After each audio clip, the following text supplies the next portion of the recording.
All right, y'all. Welcome back to a new episode of the N1 podcast. And before I start, I'd like to let y'all know that I do make articles on Stadium Rant. I do have an Instagram and the number one underscore podcast. And I do have a Twitter and one podcast 23. And now, NBA is going on. The NBA Cup is almost over. And before I go into that realm, I want to give the current standings in the league right now. Currently, the Cavs are number one in the East still with a record of 21-4. The Celtics with 19-5. The Magic are 17-10. The Knicks are 15-9. The Heat are 12-10. The Bucks are 13-11. The Hawks are 13-12. The Nets are 10-14. The Pacers are 10-15. The Bulls are 10-15. The Pistons are 10-15. The Sixers are 7-15. The Hornets are 7-17. The Raptors are 7-18, and the Wizards are 3-19. In the Western Conference, the Thunder are 9-15. The Grizzlies are 17-8. The Rockets are 16-8. The Mavericks are at 16-9. The Warriors are 14-9. The Clippers are 14-11. The Nuggets are 10-12. The Lakers are 13-11. The Timberwolves are 12-11. The Suns are 12-11. The Spurs are 12-12. The Kings are 12-13.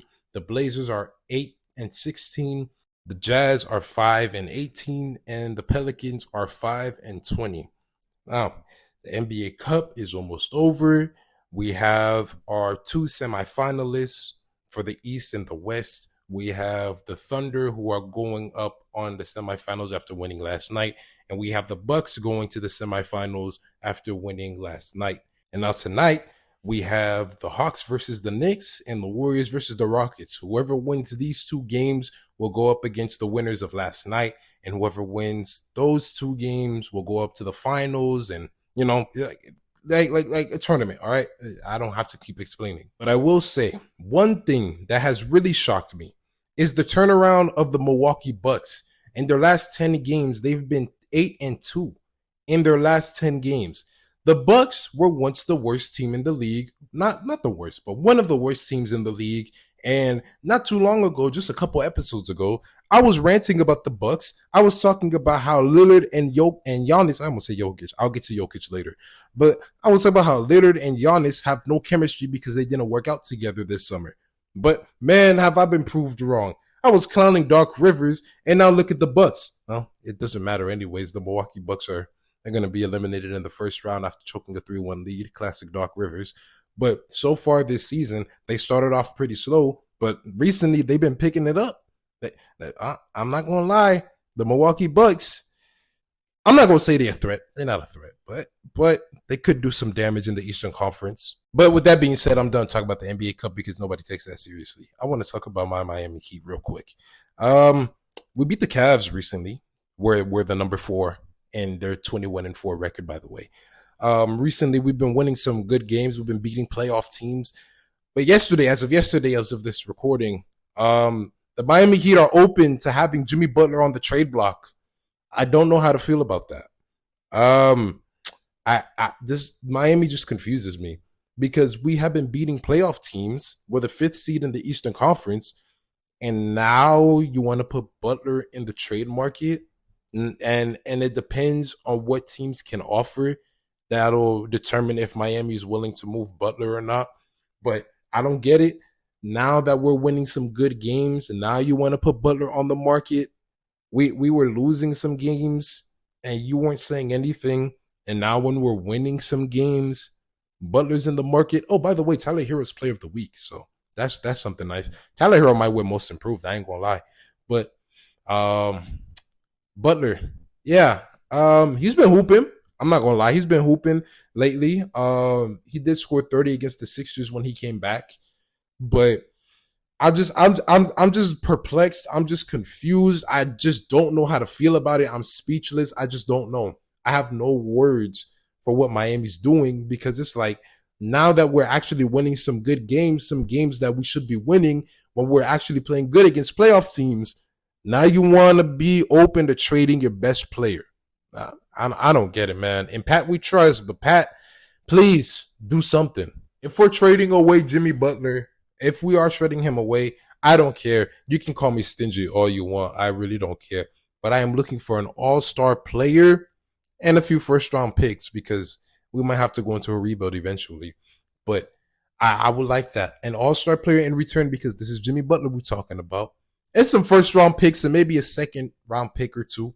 That's it. That's it. But yeah, Miami's open to trading Jimmy Butler. I wanna transition to the Western Conference really quick and look at who's all the way at the bottom of the West. The Pelicans. The Pelicans. I had high hopes for the Pelicans this season. I didn't think the Pelicans would be this bad. But then again, Mr. Zion Williamson is injured, hamstring injury. Recently, it hasn't been too long ago, but it was said, Shams said that he's not even close. He's not even close to recovery. I just don't know. Zion, in my opinion, is the most frustrating, not disappointing, the most frustrating first round pick of all time. And the reason why I say that is because he continues to stay out of shape. He continues to just do whatever he wants. He's living the lifestyle of an athlete, but he's not acting like an athlete. He was the number 1 overall pick in the 2019 draft. He had Hall of Fame potential, Hall of Fame worthy potential, but yet he's missed almost half the games that he has played in his career. He hasn't played a single playoff game. And the Pelicans have been at the play-in tournament. They've been in the playoffs, and Zion hasn't played a single playoff game for the Pelicans. You are a number 1 overall pick. Even though you still haven't played that many games, you still are one of the best players from that draft. I'm sorry, but it's Ja Morant. Ja Morant is the best player from the draft. Zion could have been the best player, but it's Ja Morant, even though Ja has his issues off the court. But at least Ja Morant is hooping. At least Ja Morant is playing, right? Zion is always injured because he's out of shape. Zion could have been a beast. This man, I believe he was leading the league in points in the paint or in the paint percentage, something like that, just like 2-3 years ago, right?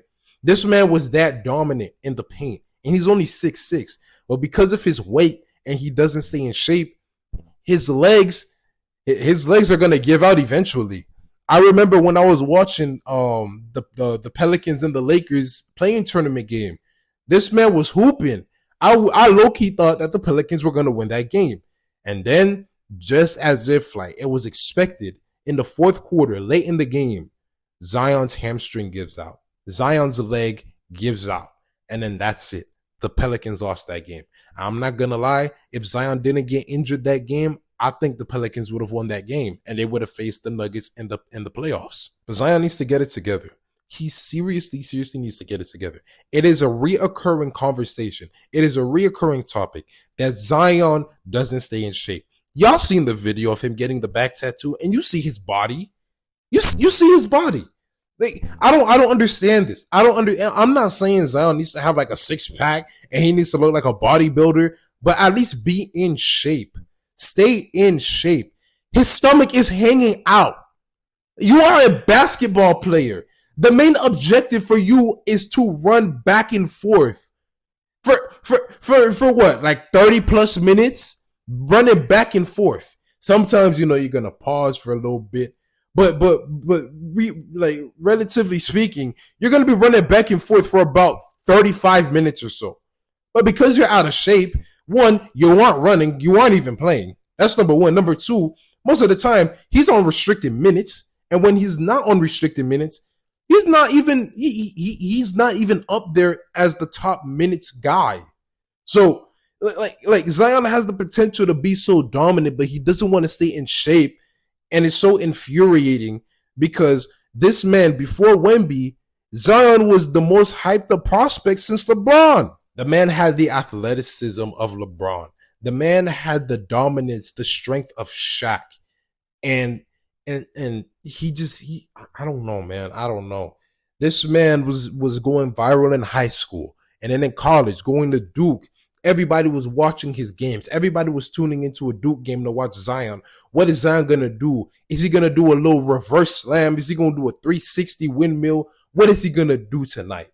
And now it's just, I don't know. Even when he was drafted, his rookie season, he was injured for like half of his rookie season Because he's not in shape. Because he's not in shape, he missed like half of his rookie season. And it's just infuriating when you think about just the amount of hype and the amount of talent that Zion has, and yet he just doesn't stay in shape.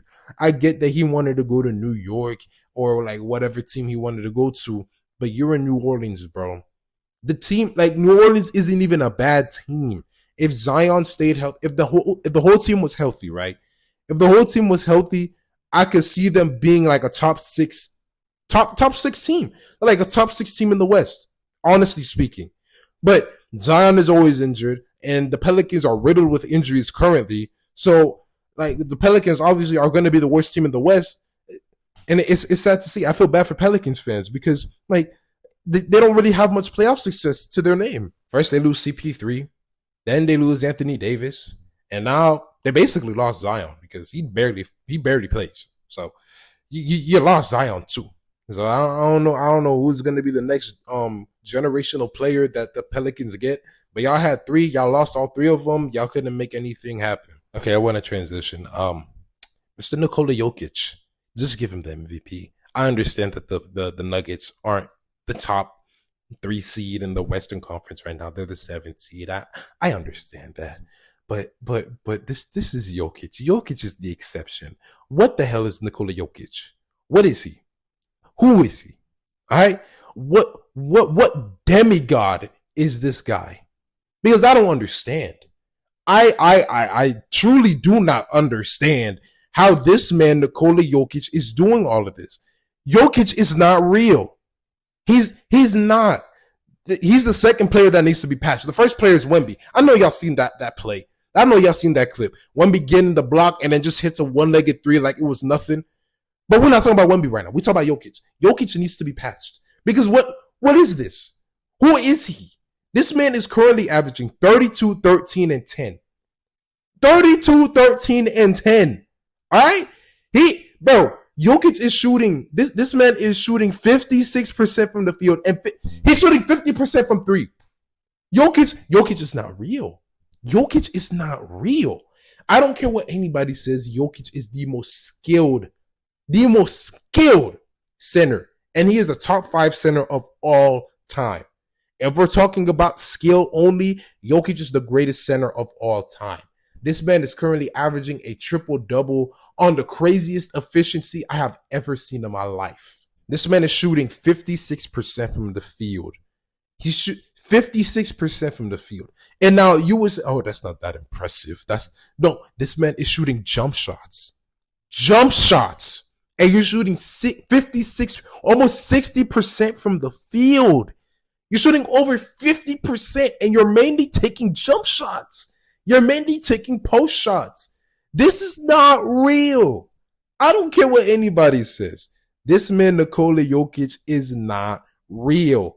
It's so unfortunate that he scored a career high 56 and still lost to the Wizards of all teams. 56 points, 16 rebounds, and 8 assists. The last game he played, he scored 48. He got 14 rebounds and 8 assists. Jokic, who are you? Who are you? I don't know, man. I just say give him the MVP. Just give it to him. He got it, man. He got it because this is crazy. This man is the greatest offensive player in the league right now.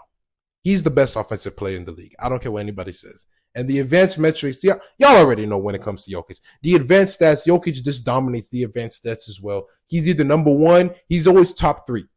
For the past couple of years, Jokic has been like top 3 in the advanced stats. This man literally makes his team better. When he is not on the court, the Nuggets are one of the worst teams statistically. When he's on the court, they're one of the best teams statistically. Just give him the MVP. That's value right there. He is literally the example. He is the definition of most valuable player. Y'all want to know something crazy? This man, as I said, he's shooting 50% from 3 currently. All right. I'm not saying that it's gonna last. I doubt it's gonna last. He's gonna stay over 50%. But this is his career high in 3-point percentage. All right. This is his career high. His second highest 3-point shooting season. He shot 39% from 3. You want to know what's even crazier? This is his career high in 3-pointers attempted per game. So you're telling me he's shooting the most threes in his career per game right now. And he is also shooting the best percentage-wise from three right now. This man's not real. He's not real. Jokic, somebody patch him. We need the patch notes. The patch notes need to come out, and we need to see if they worked on Jokic. Because this is insane. There's nothing you can do. I don't think Wemby can stop him. That's how offensively gifted this man is. I don't even think Wemby can stop him. And Wemby can stop basically anybody. Oh, well, actually, not Joel Embiid. But Jokic was, but Wemby was a rookie. Wemby was a rookie when Embiid scored 70. All right, so let's give him the benefit of the doubt. But I don't think Wemby can stop Jokic either. Jokic is just he's unreal. It's so sad. It is so sad to see how Anthony Davis started off the season looking like the MVP, the runaway MVP, and now he's not even in the conversation anymore. This man's MVP run went from the beginning of the season to like mid-November. Yeah, from like October to about mid-November, early November, somewhere right there. Anthony Davis, he's still a great player. He's still a wonderful player. But MVP, not anymore. That's sad. That is sad. Because I had high hopes for the Lakers. After seeing how they were playing, after seeing how Anthony Davis was playing, I believed that the Lakers were actually going to make some true noise in the Western Conference. And they could have possibly made the conference finals. And right now, I'm not going to lie, I don't see it anymore.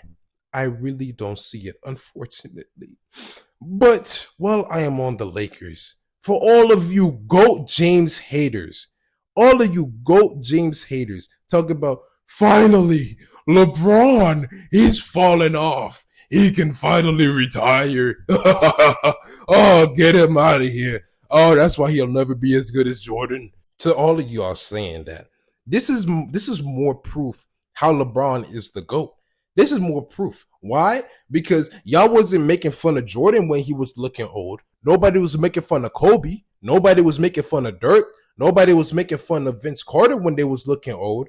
But now because LeBron James has finally reached father time, quote unquote, just because he finally reached that, now everybody want to talk about, LeBron, LeFraud. LeBron is still averaging 23, 8, and 9. He's 39 years old and he's averaging a damn near triple-double. And you talk about, he's falling off. You could say he has fallen off. On LeBron standards, he has fallen off. By the way, last game, he scored 39 points. He got 10 rebounds and 11 assists. That's a true fall off for real. Yeah. 56% from the field and 54% from three. Yeah. He fell off for sure. It's so fascinating to me. It is so fascinating that LeBron James, no matter what he does, everybody is still going to hate on him. No matter what he does, this man could drop 60 points right now, and people are still gonna be like, he'll never be as good as Jordan. Oh hell no. Oh no. Jordan. Oh no. Jordan's still the GOAT. Man, y'all hate on LeBron for being 39 and still playing like an all-star. That's crazy. That's crazy work, bro. That's how I know he's the GOAT. Because y'all still got nothing nice to say about him, even at age 39, and still doing something that he's been doing for damn near his entire career. He's still playing at an all-star level at the age of 39 years old, and y'all still hating on him. Y'all still finding a way to hate on him. That is major. That is crazy generational hatred right there. GOAT status, man. Ain't nobody else getting the hate that LeBron is getting. It's okay, though. It's okay. Because at the end of the day, when LeBron retires, who's going to be the next face of the league? Anthony Edwards, most likely. Besides that, who's going to be the next face of the league?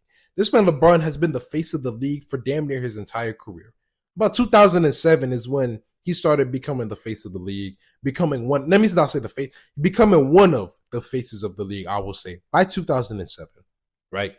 But this man has basically been the face of the league for the past like 13 years, around 2010, 2011-ish is when LeBron started really becoming the face of the league, right?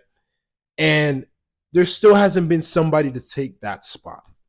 Still nobody.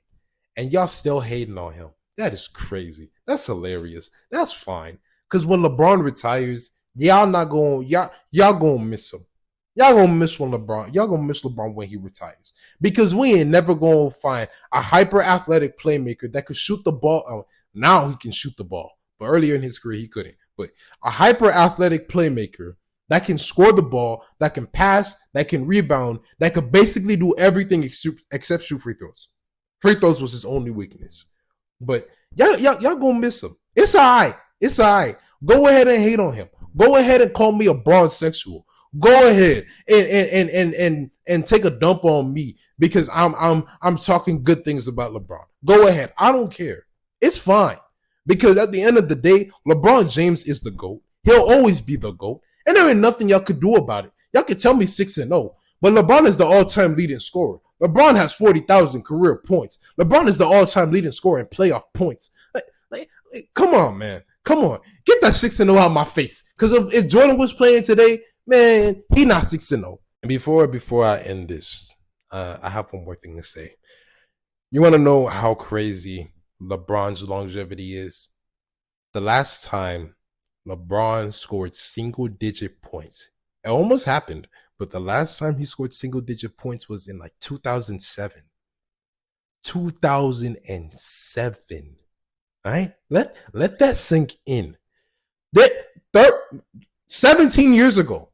17 years ago was the last time LeBron James scored single-digit points. And he has been scoring double-digit points. There was one game this season he scored about like 10 points.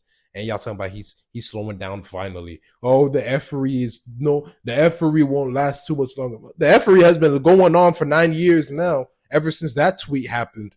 But that's it. That's all I got for y'all. So I'm out.